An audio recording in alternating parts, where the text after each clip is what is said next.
Alunos do sexto ano, hoje nós vamos continuar a nossa aula dentro dos elementos formais nas artes visuais, né? E a gente vai continuar especificamente falando sobre a linha, tá? Nós vamos falar sobre a linha. Dentro de linha, a gente vai estabelecer um diálogo com a obra do Vicente Van Gogh. Vamos falar sobre formas e pontos, né? As técnicas de representação e os passos que a gente tem que dar para efetuar uma leitura de uma obra de arte. E vamos finalizar a nossa aula com os exercícios relacionados com essa unidade. Bem, linha, tá? A linha, ela nada mais é do que uma sequência de pontos, né? Um ao lado do outro, que pode definir o ritmo, comunicar sentimentos, né? E sentimentos e sensações.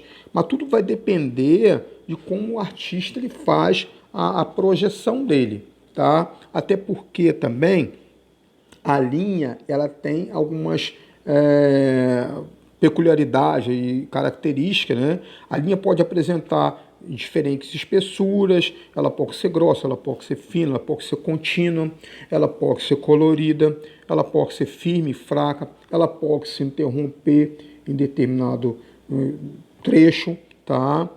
A linha também, gente, ela pode sugerir texturas gráficas, tá? Por quê? Porque quando há um entrelaçamento em diferentes direções, nós temos aí uma textura, uma textura gráfica, né?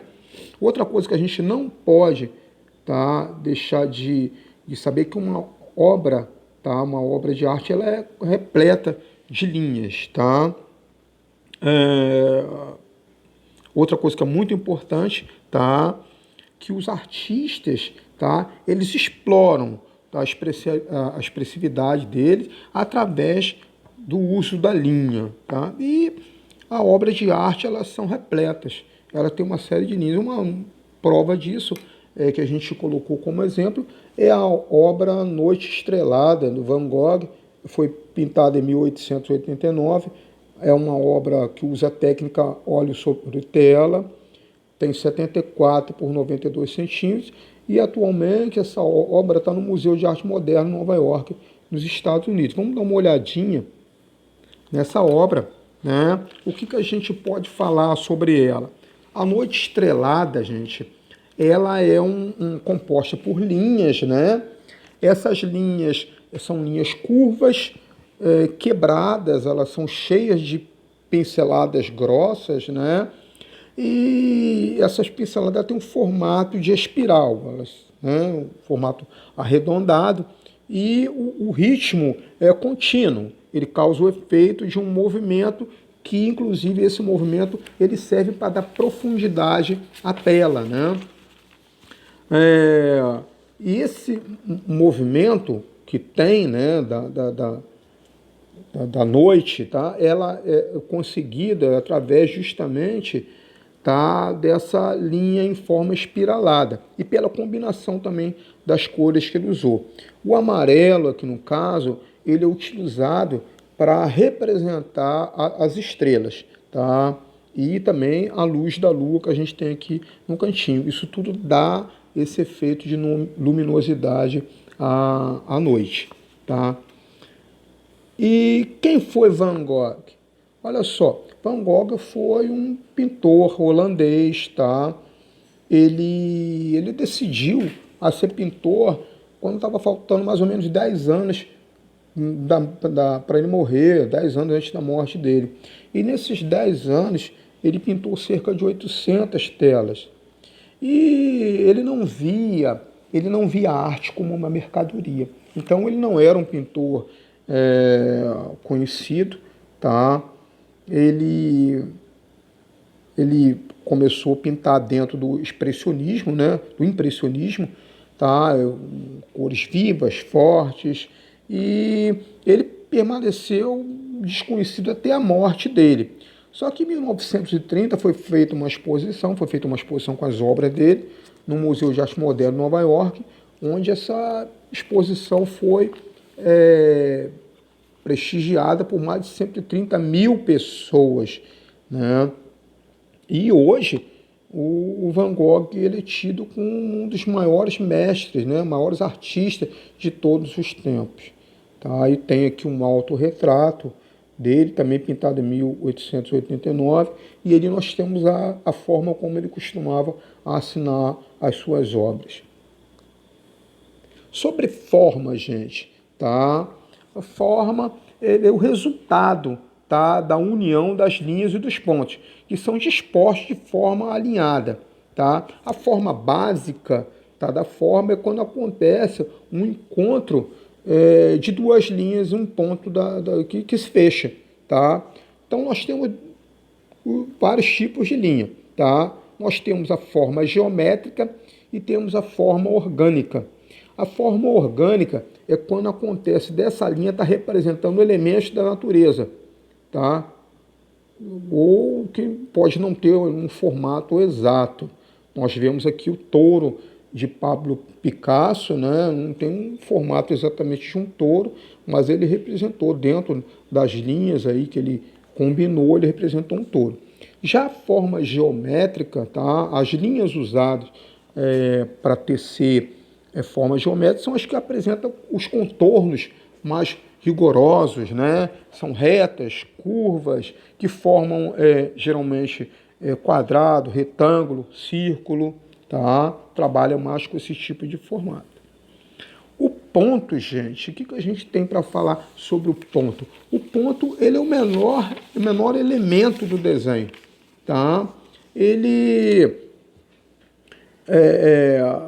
um ponto, o ponto pode ser figurar numa obra, né, de forma esparsa, ele pode vir com grande quantidade de pontos, né, e quanto maior, né, a quantidade de pontos, maior a possibilidade de uma expressão artística. Por quê? Porque a união de vários pontos, ela pode formar uma imagem, tá?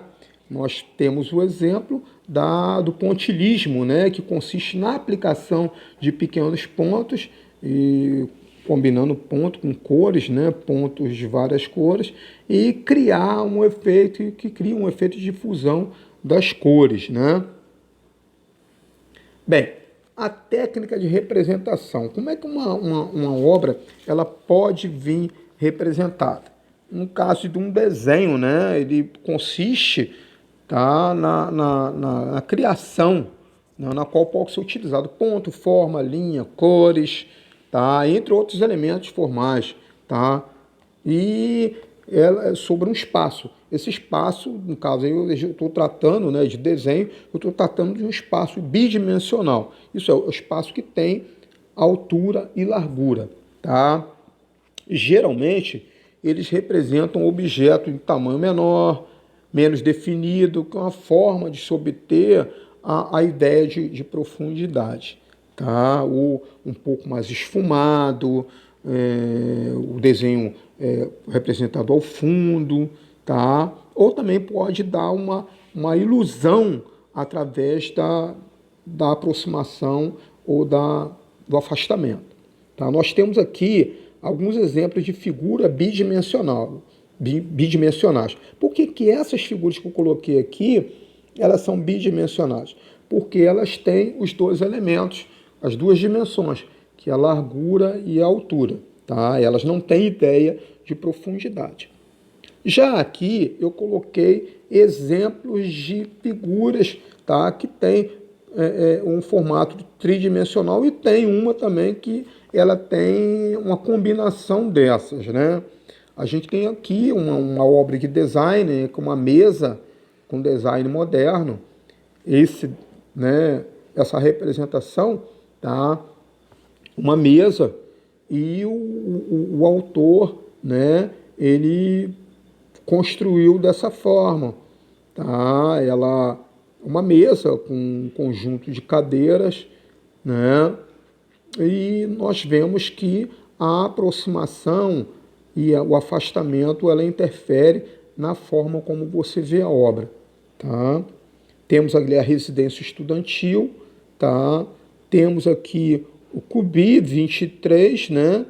de 1964, e temos uma obra da Tarsila do Amaral, que é o Mamoeiro, e vocês vejam que é uma obra, é um desenho, né, um quadro da Tarsila do Amaral, e mesmo ela usando um desenho, ela se preocupou em tratar a obra, dando uma tridimensionalidade na obra.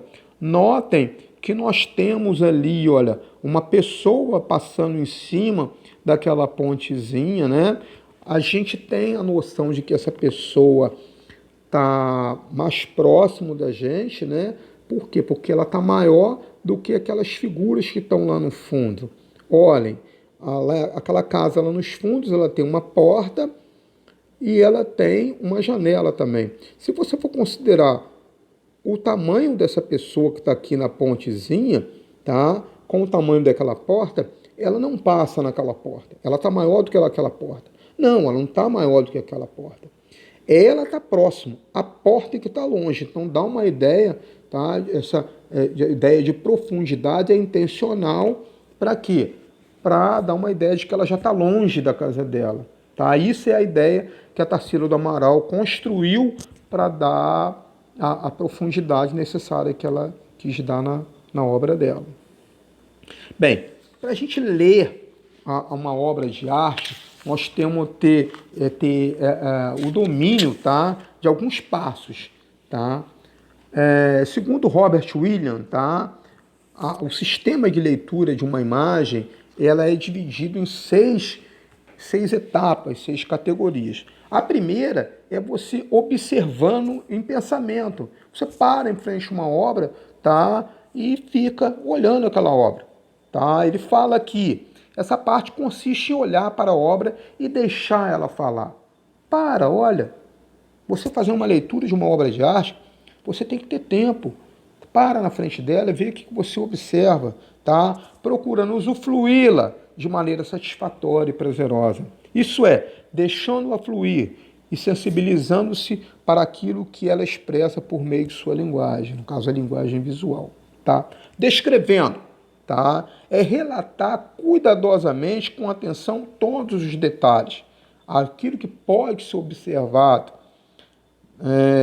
Nesse momento é possível partilhar as percepções sobre a obra com os colegas. Você falando, você acaba gravando mais. Analisando, você tratar de verificar os elementos que o artista utilizou na produção daquela obra, tá? Técnica empregados, os elementos formais, vistos anteriormente, como a linha, cor, forma, ponto, e todo o vocabulário próprio de um artista. Ou interpretando, tá? É um momento que se dá opinião pessoal sobre a obra, expressando sua sensação, tá? E a emoção que aquela obra despertou em você.